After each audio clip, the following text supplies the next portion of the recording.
How to set business hours on Instagram. Hello everyone and welcome to the channel once again. In this video, I'll be showing you some simple steps via which you can set business hours on Instagram. So without any further ado, let's get started. Open up your Instagram application, then select the profile icon on the bottom right corner. Then the three horizontal lines on the top right corner will open up your settings and activity menu.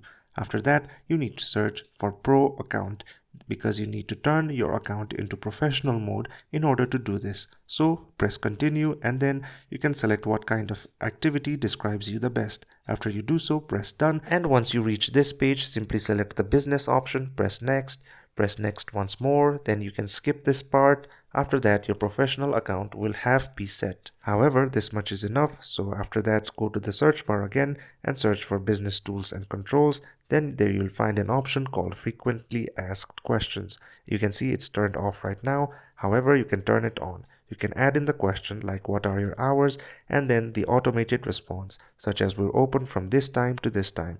You can simply add it and then press on the check icon on the top right corner. After that, your business hours will be set. And there you go. That is how you set business hours on your Instagram application. If you'd like to see more content like this, please consider subscribing to the channel.